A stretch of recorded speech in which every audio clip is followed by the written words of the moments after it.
we concluded that big events really were, when they're done well, are amazing. They're highly educational, highly motivational, often inspirational, but very rarely lastingly transformational. And so therefore, one of the things we said was, if we were going to have two words that define what we tried to do, was could we create transformational change that lasted in people's lives with whatever we did? Welcome to the Stacking Habits Podcast with your hosts, David, Matthew, and Caleb. Our mission each week is to dig into the habits, rituals, and routines of guests who are living life to the fullest. But remember, knowledge without action is worthless. So be sure to take what you hear and put it into practice. Turn these words into works in your own life. Without further ado, let's dive in. Well, welcome back to the Stacking Habits Podcast. I'm your host, Caleb. I'm joined by David, and a man living in the future, just by nature of his time zone. We've got Steve Cockram with us. Thanks for coming, Steve. You are the other half of Jeremie, which was our most recent guest. So if you've missed that, head on back to 21, or actually just start with 22. Learn what you can from Steve, and then see if you even want to go back in time and check out Jeremie's content. But Steve, you are in West London. Is that still accurate? Yes, I am in West London, and we're 4 hours, I think, ahead of EST at the moment. So we're not quite as far ahead as we are normally. Daylight savings, the joy of, is in play right now. So ruining my calendar scheduling, Caleb, but never mind. Well, we are rapidly trying to catch up with you. I don't know about David. David's pretty well traveled. I love going to Europe or Asia and being ahead of my American counterparts. There's something about being ahead and wrapping up the day early and work's getting done while you sleep. So I don't know if you feel the same way, but being in the future is a great place to be. It's very American of you, Caleb. Yeah, it's about the only thing we're still ahead of you Americans at, I think, basically. Exactly. That and history. Everything else you've superseded us and gone beyond, I'm afraid. Including in our egos. Well, don't forget, we exported cultural imperialism long before you boys started it. So, in fact, you left it, I think, if I remember rightly. Well, that is true. But to be fair, you guys have kind of reformed of your ways and sort of helped many countries go back to gaining their independence. Well, I'm not sure how much of that was deliberate, Caleb, but yeah, no, we're in danger of. But they're now asking us for money. That's where it'll all start to unravel a little bit. So yeah, anyway, well, money's a construct. Well, Steve currently lives in West London. Some interesting things from your book. It says you're an inspirational communicator, serial entrepreneur, and confidant to elite leaders around the world. That's a pretty good description. It says you are highly skilled at making people think, laugh, and take action. That's what we're about here at Stacking Habits. And it says you are an engaging, self-deprecating storyteller who uses his disarming British humor to draw in his audiences. So now we're aware. We know what your superpower is. You're going to try and bring us in with that humor. But one thing that stood out, you're husband to one, father to three. And it also says in your bio that Harewood Downs Golf Course is your spiritual home. So self-deprecating humor, British accent, golfer. I think we're going to be friends. But tell us a little bit about why Harewood Downs matters so much to you. I think that, kind of like most, I would say I'm an American in exile in Britain with a British passport, Caleb. So I'm highly driven, love work, and find it hard sometimes to switch off. And like most elite athletes when they were young, gradually the body decays. So what was once an impact sport becomes racket sports. And then basically in middle age, you move to the non-contact sports of cycling, swimming, golfing. And golf is the game you can play forever. I love playing golf. And for me, I have to have something which is powerful enough that stops me thinking about work. And 4 or 5 hours on a golf course with my friends, where none of them want me to be their elite coach, confidant, or mentor. They have no idea what I do, really, only that I earn more money than they do, and that basically I'm very generous with buying them drinks at the end of the round. So it's a place I get to switch off, and it's also a place I get to compete with about the only thing I have left that doesn't hurt. So shot 72 yesterday. My handicap's 3. Wow. So I can still get it around even at the sprightly old age of 54. So I'm heading to the seniors tour. That's my kind of spiritual home, hopefully. Well, and you're known for links style golf over there as well, and the birthplace of golf. I was fortunate enough to get up to Scotland 2 summers ago and was just blown away. Even the municipal courses. 30 to 40 pounds to play them were immaculate. And so I was very much in awe. Well, what do you play off, Caleb? We'll have to have a game at some point.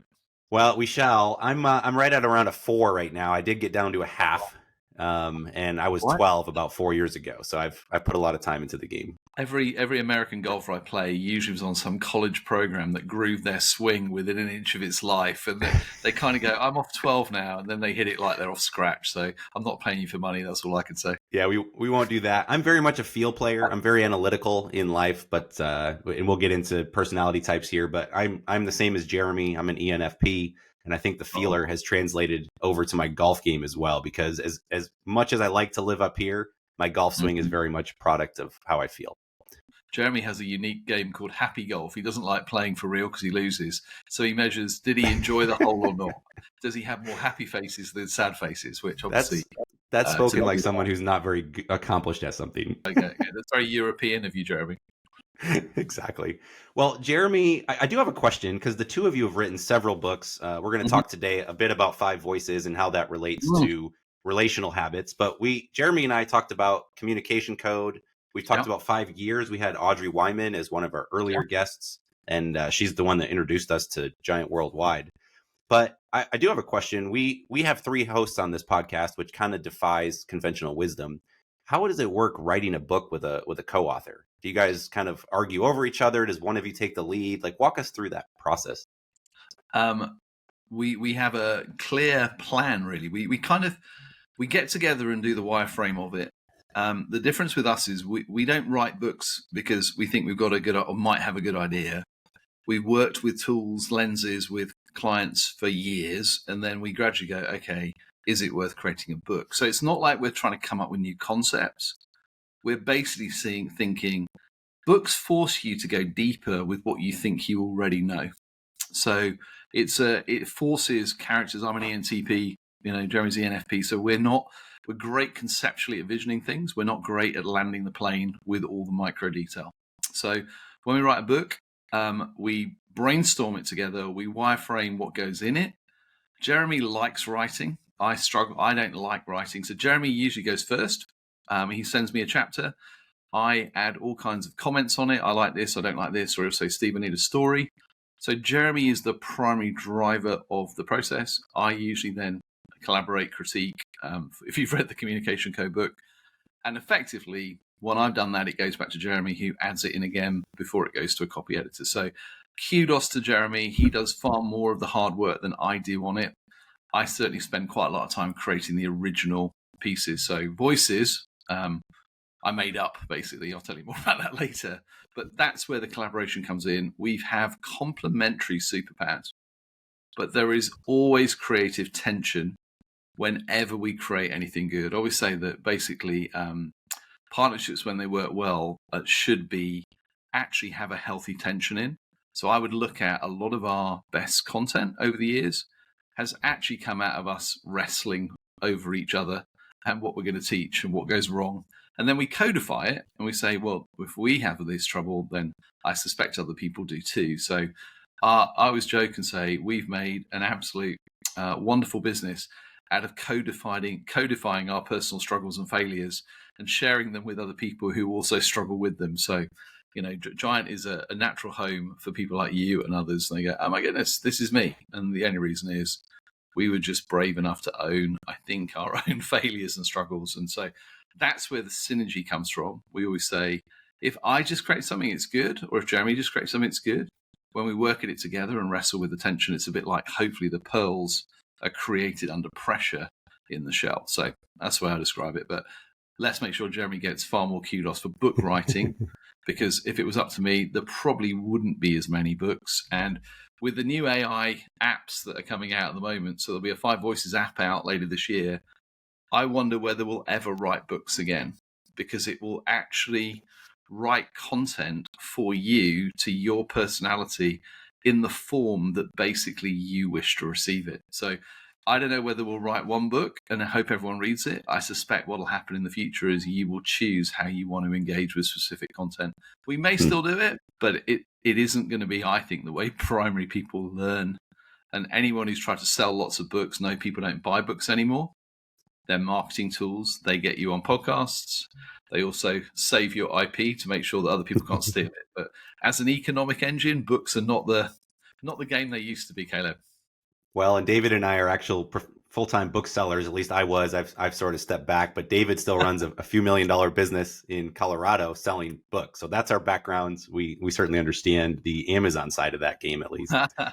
Well, good luck, boys. I wish you luck in that one. Steve, it's an interesting concept with AI. Are you imagining that you wouldn't write one single book? You would essentially put your framework, and then a potential reader would say, "Hey, I'm an ENFP. I prefer to learn this way. I'm visual. I'm auditory, whatever." And then the AI would actually kind of hyper construct that content for me. Yeah, that's what's happening right now. There's a minimum viable product that'll be out in May. It absolutely blows my mind how clever this thing is, because voices, you see, correlates with the big five and with Jungian type.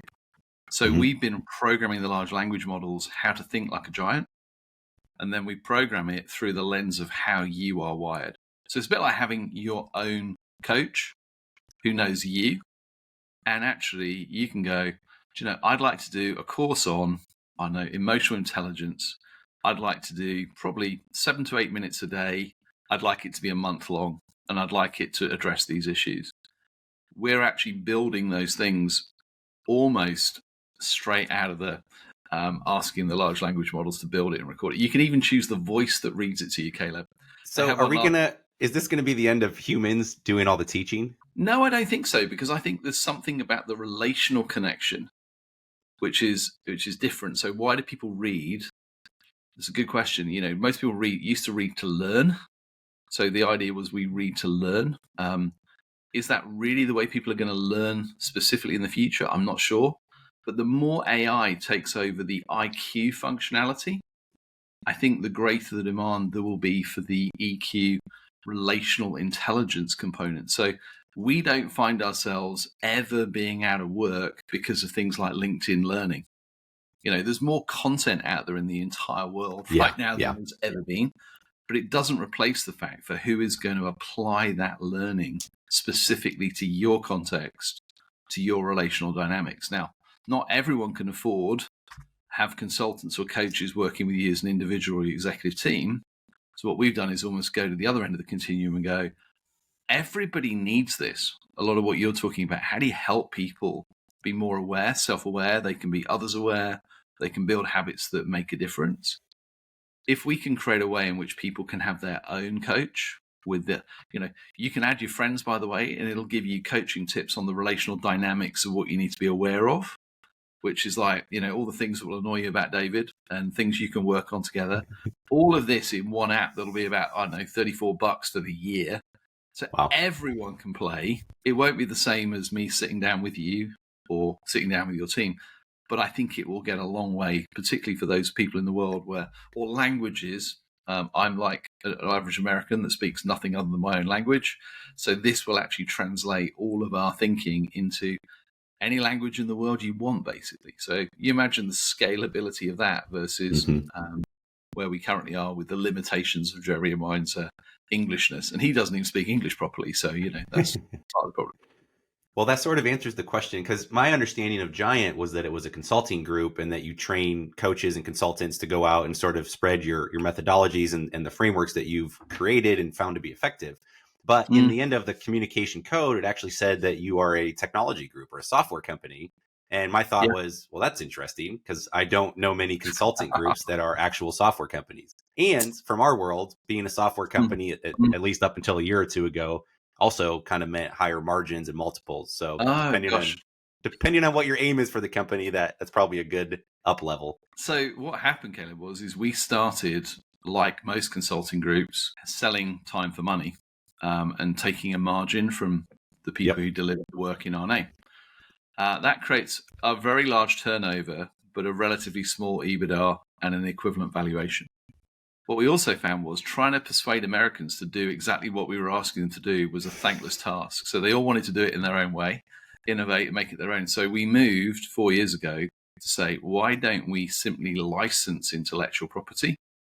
And why don't we actually create the capacity for independent coaches and consultants to effectively have a technology platform that supports their work? So all of a sudden, we're helping coaches move into the digital world where actually directed and recurring revenue should be part of everyone's thinking. Because if you're only selling time for money, the moment you stop selling your time, you have no money. So now Giant, I would say that Jeremy and I are still Giants. We're Giant's number one customers or clients, because we still run our own consulting business, but clients only pay Giant now $299 a month. And we take a margin on the technology solutions they sell and the internal training. So we've become a SaaS consulting business, probably the first one that's actually managed to do this. We have a lot smaller turnover, Caleb, but a lot higher margin on that turnover, and therefore a multiple valuation rather than a EBITDA valuation. So from that point of view, it's much more stable. We have, I don't know, probably about 1,000 independent coaches, consultants around the world who use everything. If one of them leaves, it's not cataclysmic. When our number one client, who was 15% of our personal revenue, leaves, that's usually quite a big deal. So we are individuals as consultants, and I guess Jeremy and I and others will always do that.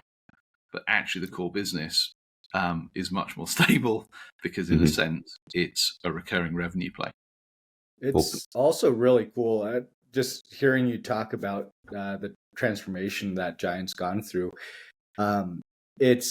It's also really interesting because you've taken this really challenging part of a consulting business, which is distribution, right? In order to address a larger market, you need to hire more staff in order to do that. And you've really shifted the onus of distribution onto other parties who will be motivated.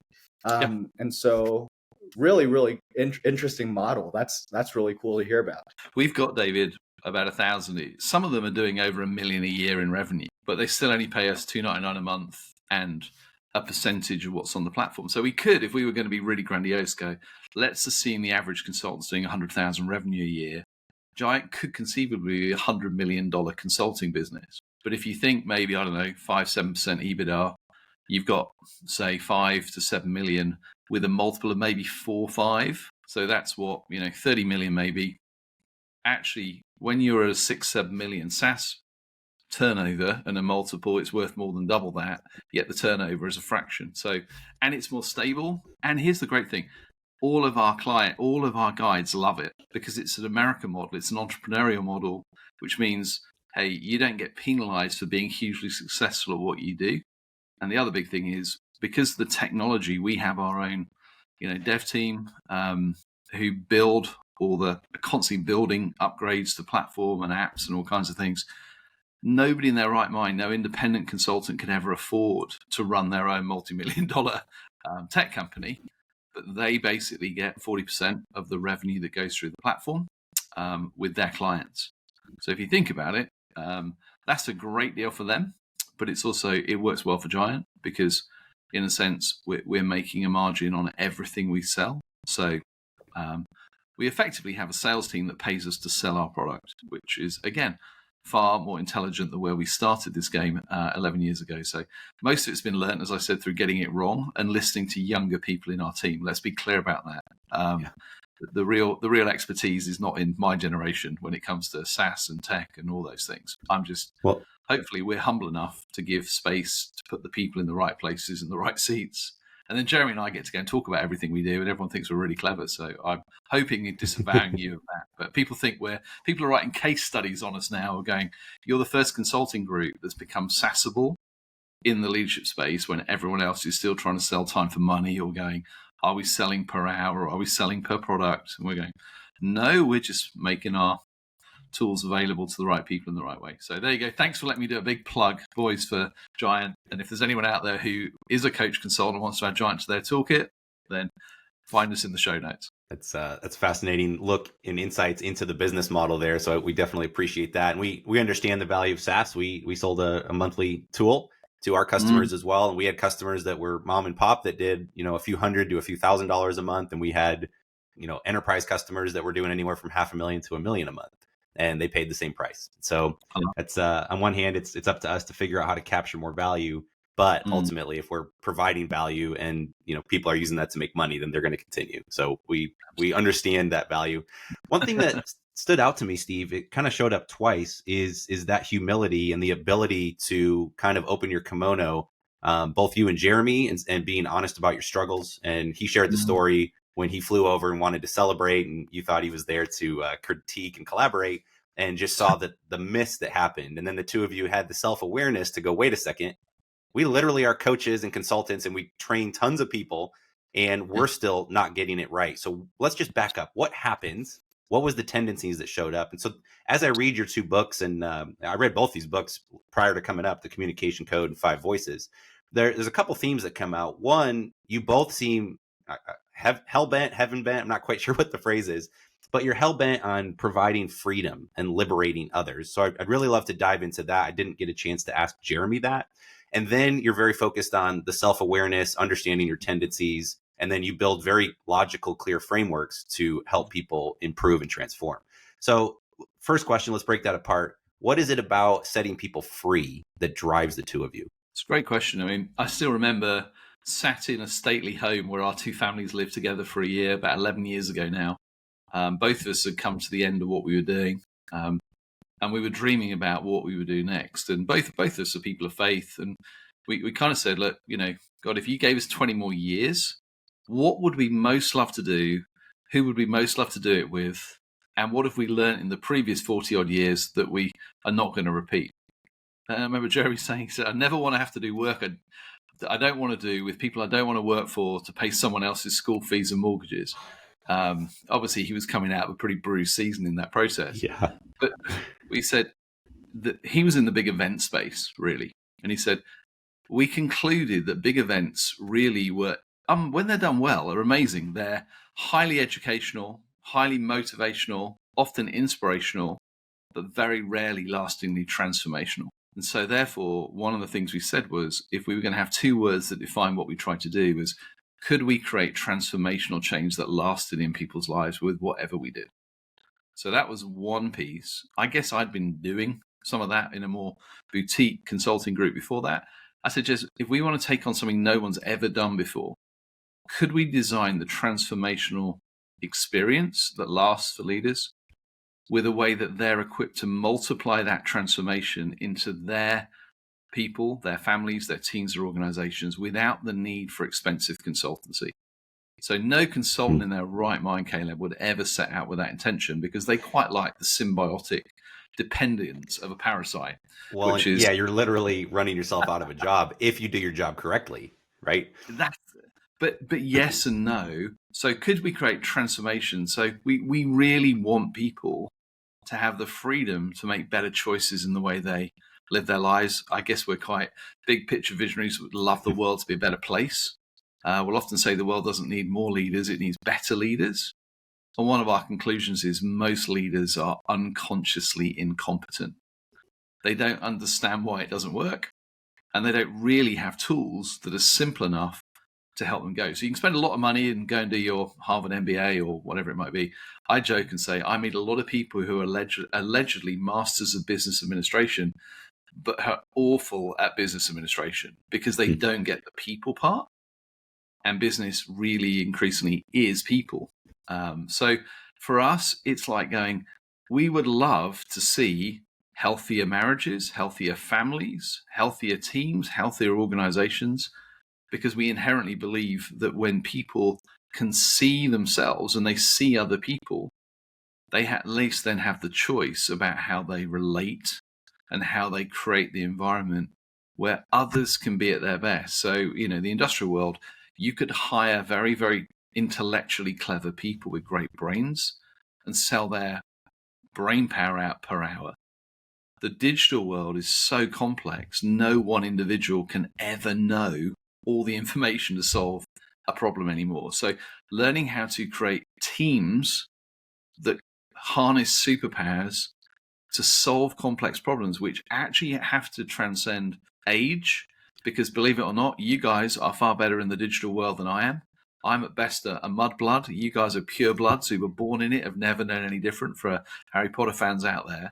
So in a sense, leadership has become far more complicated, but far more fun, as you create the environment where the best people are not all your age anymore, and actually some of the most intelligent, and critically from a wiring point of view, actually different personalities have different superpowers. And those superpowers, when harnessed together, create performance and outcomes way, way beyond what even the most talented would be. So now I sound like an evangelist, Caleb, so forgive me, but that's kind of the passion that lies behind it, of go, make different mistakes than the ones we've already made.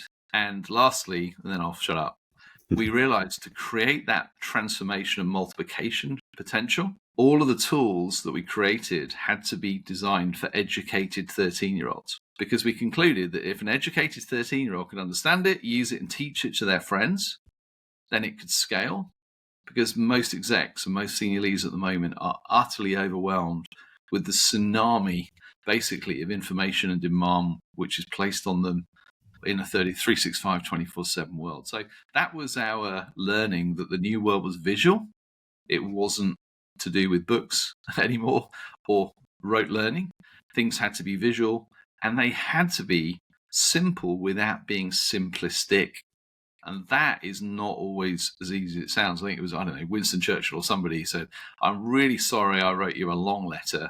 I didn't have time to write a short one. So that's sometimes people look at the tools and go, that's really simple. I go, yeah, it is, but it's not simplistic, because there's a pretty deep well you can go down if you want to. Yeah, well, simple in terms of easy to grasp is key, because like you said, there is a tsunami of information, but universal truths and principles and elements that are actually going to resonate and reflect reality, if we want to call it that, those tools then can sit with you. And that's what I love about a framework. And it's something that you've used in your organization, you've stress tested, you've sort of put it to test in the real world, and then said, okay, we had this theory, it's actually mapping out in the real world and it's having impact, right? Our whole goal on the podcast is to interview, and it showed up exactly in your book. So we at least share a similar wavelength. We want to interview intentional people that are having an impact in the world. And usually the way that happens is through habits. Literally, from like the introduction to 5 Voices, says the exact same thing. It says the intentional change that happens in you first will impact all those around you. So I don't know where we borrowed that thought from, but it popped up. You continually talk about self-awareness and tendencies. So when you say our goal is to impact change and to have people change their behavior, is it usually knowledge that is lacking? Is it care and the desire that's lacking? How do you get someone to the point where they're ready to change? So it's a great question. I would say that basically we often hold up mirrors and lenses to people. So the mirror is the question, do you know what it's like to be on the other side of you? A lot of leaders don't know, because they don't really create a safe environment where they can ask, and they don't ask at home either. So sometimes using humor and competence, people will listen to me tell them something, they won't listen to other people, because an English accent goes a long way in America. And usually me telling stories about my foolishness and failure opens the door to go, oh, I'm that person in that scenario. If I was incompetent and not successful, they wouldn't listen to me. But because they look at you and go, actually, you're relatively intelligent, you're successful in what you do, and they go, oh, I can relate to this, and it's okay for me to be vulnerable. So unconscious incompetence, I would say, is the default position of most people. When they're dealing with someone who's like them, it just tends to work. But it's when they're trying to deal with people who are different to them, they usually assume that, well, I'll do for you what I want for me. So that's where I think people start. If you hold up the lens, most of the people, Caleb, who cause the most damage and the most hurt in other people's lives without knowing it are also the ones who strive to be the most competent. And when they're given a chance to learn and grow, they grasp it with literally 2 hands. When I'm working with sort of CEOs or founders, there's always a moment when they go, Steve, I've got a problem. And I'm like, well, go on, tell me about it. And they'll go, well, it's Caleb. He's 33 years old. He's an absolute rock star. His team wins at everything. You know, he's an absolute performer and he's desperate to be promoted. But none of his peers want him to be their boss. And I'm going, okay, I specialize in helping pioneers of this nature. And I said, ask him if he'd like an hour specialist coaching with me. And the cost pioneer goes, yeah, absolutely, I'm in. And I literally sit him down and say, look, this hour is going to change your life if you're humble enough to accept it. but you won't like it because some of it will be unpalatable. Are you up for it? And they're like, yeah, oh, please. Because it's almost cruel. I say, I'm going to help you be more competent and fulfill your potential and make breakthroughs in your career you would never make any other way. I mean, literally at that point, they're like ready to buy whatever I'm selling. I said, get your pen out. You're going to write this down. 4 words to change your life. No one likes you. And of course, by the time they've written it down slowly, I said, everyone knows you're the most competent person in the organization, but you're still competing to prove you're competent with your peers when everyone knows you're the most competent. What they want to know is, are you prepared to use your competence to help other people win? The moment that happens, you'll be amazed. You'll be promoted. Everybody will be grateful to work with you. And you may have to, here's the key words to pioneers out there, you may occasionally have to choose to lose the battle to win the war. Because if you're the one who's competing always with the internal world, people are always suspicious of your motivations. So there's an example, Caleb, where now I still get emails and calls from the people that I've done that to over the years. They go, I've never forgotten it. I've just been promoted again. I've made it my life's work now to learn how to enable and empower other people to be their best. And I learn I win even more, because don't forget, winning's still important. I win even more when I enable more people to win. And for me, that's the kind of leadership skill. We talk a lot about the Sherpa and climbing Everest. Sherpas never measure how many times they've climbed Everest, but they do keep a record of how many people they've helped summit. And it's like, that was a really powerful thing in our other book, by the way, 100x Leader, where actually I would say to people, be a Sherpa and you'll never be out of work. Don't measure how much you've succeeded. Measure how many people have gone on to do things internally and externally in your company and organization that they would never have been able to do without you choosing to be the one that went ahead of them, laid the ropes, stopped them falling down the crevices, carried the pack when you needed it, and cheered for them when they got to the top. So there you go. Long answer again to a short question, but forgive me. Steve, correct me if I'm wrong. It sounds like through that hour-long session, and really this framework is really redefining what winning looks like for these different individuals. So as opposed to success looking like you being on top of the mountain, redefining it as how many people have you helped reach the top of that mountain. How do you get these people to sort of accept that redefinition? So I think inherently, when you're dealing with empirical data, i.e., have you reached a limit in where you are in your career or actually in what you're building? I think most people see people who are ahead of them who have succeeded more than they have and are humble enough to offer whatever wisdom. I would say to them, so look, you don't have to make any changes. You can come back and have another go in 10 years. Or you can be wise enough to go, there may be something in there. Why don't you go and ask some of your peers whether this is true? So fundamentally, David, it's like, I love the idea you redefine winning. Because here's the thing, those of us who love to win don't become any less competitive. It's not that I would love not to play football, soccer, or rugby, or whatever the stuff I played when I was younger. But I had to recreate what does winning look like. And you'll find that a lot of elite sportsmen end up in business because at least you can compete. It's an intellectual game with a scorecard at the bottom, and you know whether you've won or lost. But when you realize that actually the people who I would say have the greatest influence, they're often the leaders people choose to follow, not because they have to follow. And I still think, you can be highly successful without necessarily being a nice person in financial terms. But I'm always like, Steve Jobs has got to be one of the most genius people I've ever read about. But if you read his autobiography, there were flaws in his character, in the way he treated his staff and his daughter. And you just go like, why? Why would you not grow the whole package? So for me, what impresses me isn't so much, how much have you made? Because to be quite honest, you can make money by being a dictator. Vladimir Putin is one of the wealthiest people in the world, but I wouldn't hold him up as an example of the type of leader I would wish to follow.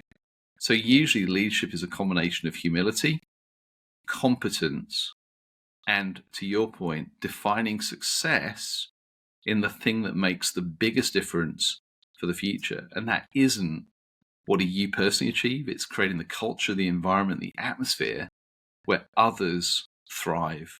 And that's where having tools. So an intent is not enough. An intent with a toolkit and lenses. So, you may be young enough to remember The Matrix, but there's a moment when you begin to understand that human behavior is unbelievably predictable. That's been my study of the last 23 years. Why do human beings behave the way they do? I can literally see the green letters and the numbers coming down as you watch people interact in other human relationships. Well, I was a teacher years ago, so I always go, if I can learn new things, can I codify it so that it can be multiplied? So there are a lot of people I've taught my Jedi mind trick skills to in relation to why people behave the way they do. But in the end, you still have to take that self-awareness and others' awareness. You can't just read about it. You've actually got to practice, because new skills take time. They take hard work. So, in the end, you can only hold the mirror up and provide the lenses for leaders to look at the world differently. You can't actually force them to make that change. But if they're hungry enough and they want to make a difference, I believe we've created a way in which they can actually make massive breakthroughs. Not just at work, by the way. Most leaders have huge positional power at work. They get away with a lot more at work than they do at home. At home, you try exercising positional power and treating your spouse like your EA. That doesn't usually go well. So I would say that most leaders who hire us, the presenting issue is always in their team, because they want their team performance to grow. 3 years on, I think of the CEOs, founders I still work with, biggest impact has usually been in their marriage and with their kids, because that's the one that is actually harder to do, because we don't just yet to use our overpowering intellectual genius to force our opinions. Or if you do, it usually doesn't go well, in my experience. Well, I think one of the beauties of doing this series on relationships is that relationships are the ultimate transferable skill. Especially as men, we like to think of work as a separate bucket than family and home. And I recently got remarried. We picked up a puppy, and my 12-year-old daughter has noted that, I think you love the puppy more than mom. I said, no, it's just a different part of me that loves the puppy. It's a different heart, different love. Cows have multiple stomachs. Well, we just welcomed a baby girl into the world a month ago on Valentine's Day, and it's the same thing all over again. It's a different love.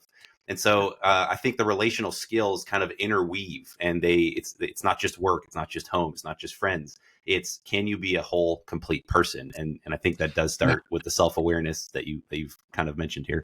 I do want to get into the actual framework. So we've kind of hinted at this framework, but I believe this started with MBTI, and that gets a little confusing. There's 16 different permutations that are involved there.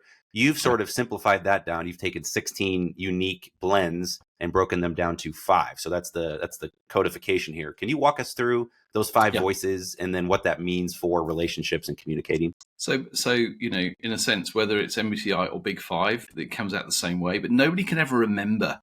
I'm an ESTJ. Am I really? So we tried to work out, remember, educate 13-year-old.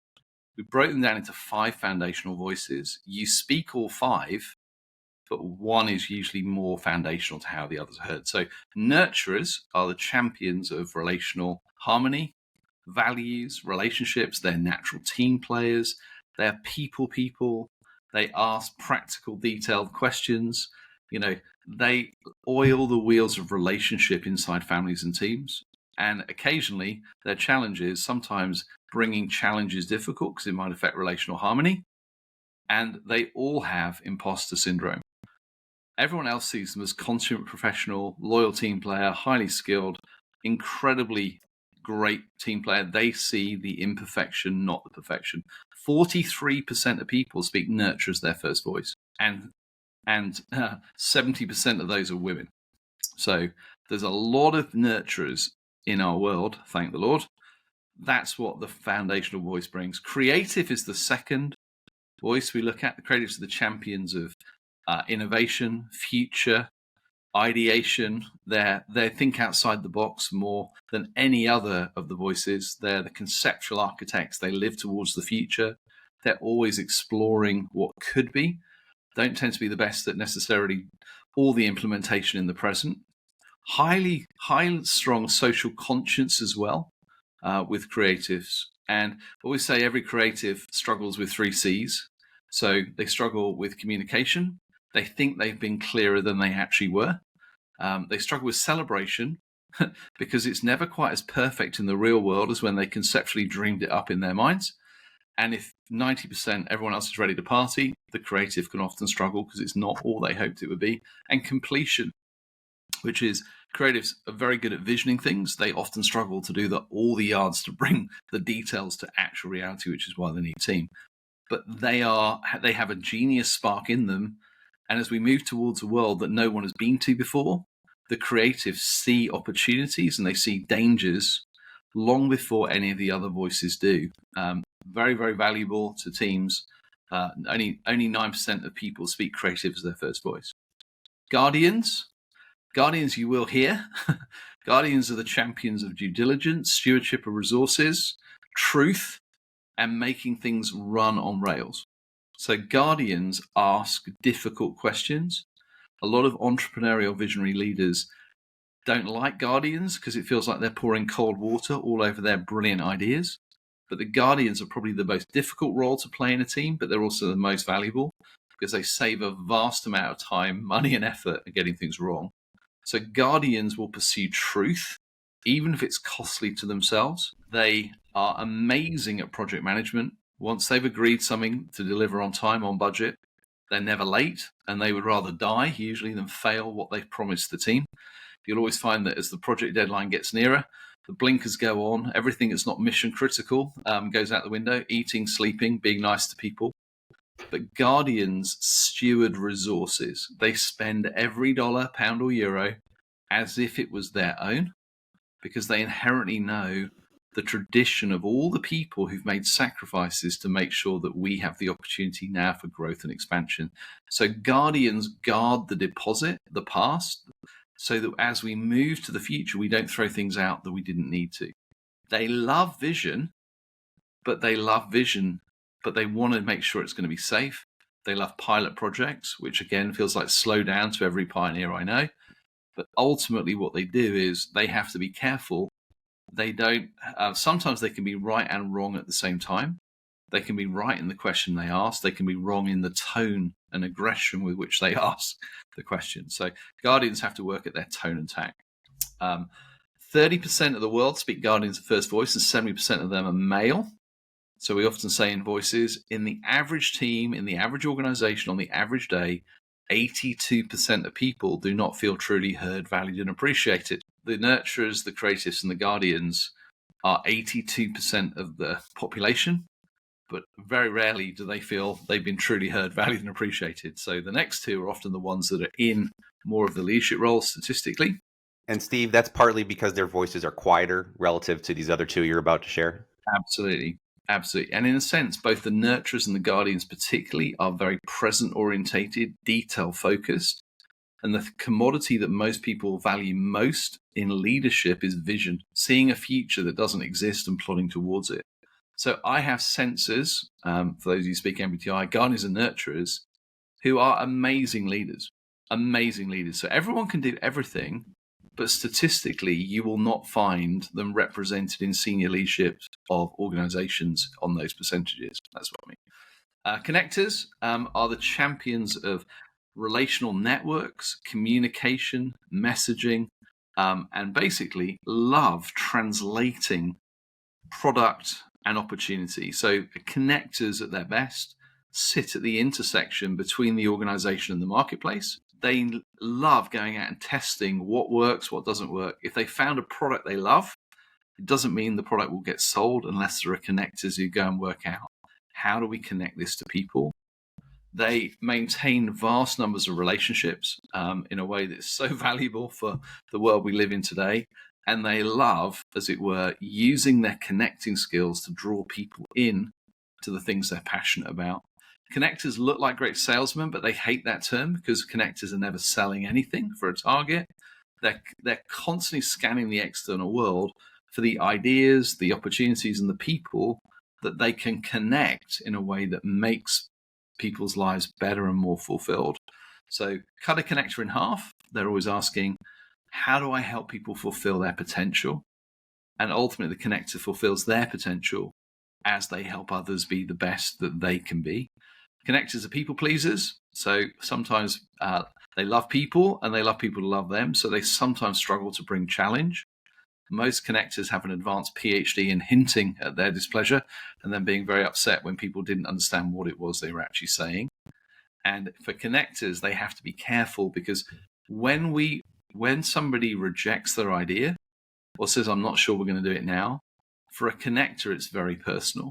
They're quite sensitive people because they wouldn't be volunteering the idea to the team if they weren't absolutely convinced it was the right thing to do. So learning how to allow the others to do the due diligence is often a growth opportunity. Then lastly, and 11% of the world speak connector as their first voice. And then lastly, but by no means least, in their own humble opinion, comes loving, cuddly pioneer, who actually is the champion of strategic vision, alignment of people, systems, and resources to deliver complex ultimate wins. Pioneers are like military chess players. They love taking on the tasks and the challenges that often other people think are very, very difficult. And a pioneer is always looking for scalability. How do I have the biggest influence possible? If I can make this work in Oklahoma, could it go statewide? Could it go nationally? Could it go globally? Could it go intergalactically? Could we open a franchise on Mars and Venus in 2032 if every projection goes forward? So pioneers are incredibly resilient people. They love to work. You never have to teach a pioneer how to work. You often have to teach them how to be a human being rather than a human doing. And pioneers often are so compelling in the way they share their strategic thinking. They're often quite hard to argue with. And that's one of the growth opportunities for them is pioneers should go last in every team conversation rather than go, I've already decided what the answer is. Let's work out how we're going to implement it. If they hear every other voice, it's amazing. Nobody minds them making a final decision. People quite like mature pioneers leading. But immature pioneers are always in a hurry and don't really want to listen to anyone who won't fight with them, which is actually quite difficult for most other voices apart from pioneers. So a healthy pioneer is amazing. An unhealthy pioneer does a lot of damage to them and to other people because they're always going to be close to the top on the IQ test scores and usually have an inherent belief that they were destined to make a dent for good in the world. So everyone has, and 7% Caleb speak pioneer, everyone has a voice order. So I am a pioneer, connector, creative, guardian, nurturer. The ones at the bottom two are the ones I find most difficult. But it doesn't mean I can't use them, and it doesn't mean I can't learn from them. But I can create an environment where, if I can create an environment where my bottom two voices feel heard, valued, and appreciated, I'm going to lead way more effectively. For someone like you as an ENFP, you would be a connector, creative, pioneer, nurturer, guardian. Same bottom voices, just so if you find the nurturers and the guardians, 73% of the world actually love working for you because of your consistency, disciplined, willing to listen to the critique and challenge, your influence goes to another level. But none of those are default tendencies, I'm afraid. We have to own our weakness, create environments where others can be part of it. So you imagine a team where everyone gets to share their superpowers. What happens to the performance of that team? What happens to the retention of that team? The moment each voice feels, wow, I bring something. This is awesome. Yeah, I feel like we could have multiple episodes just talking about all the different types of people you run across. You could. And Steve, we've heard of the Pareto principle. I read in the book here, you've got something that you've applied your name to, the Cockram principle. And that sort of gives a guideline in terms of where to spend your time with your dominant or non-dominant voices. Can you explain what that is and how that shows up in the real world? Being a true humble pioneer, Caleb, I decided Pareto could have a law, then so could I. So it says this, the 70-30 principle. If you can spend 70% of your time doing the things that you are naturally gifted to do, for me, that would be pioneer and connector. I can do pioneer connector stuff all day, every day. I love it. I might get physically tired, but I never get emotionally or work tired. On the other hand, the 30% is, as opposed to, strength finders, which said, well, outsource your weakness. We'll get other people to do the things you're no good at. Part of me goes, I don't think that's necessarily healthy for full character development. 70-30 we found is about the right balance, which keeps the leader humble and growing. So for me, I can spend 30% of my time doing the more guardian, nurturer, detailed, people, caring stuff. I always find it, at best, it's conscious competence. It's always tiring for me to do it. But 70-30 we found is about the perfect balance that causes character growth as well as skills growth, and the roundedness ability to be able to empathize and connect with all the people who are around you, particularly for me and you, where 73% of people are represented by the two voices I struggle most with. So I often ask people, if you think of your life at the moment, what's the balance?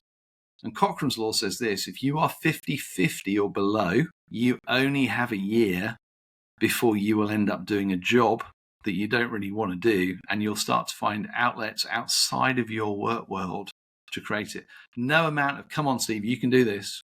After a year of being 40-60 or 30-70, you eventually run out of grace and energy for what you're doing. So one of the tasks of leadership we often say is to go, how do you keep working at helping your people be 70-30?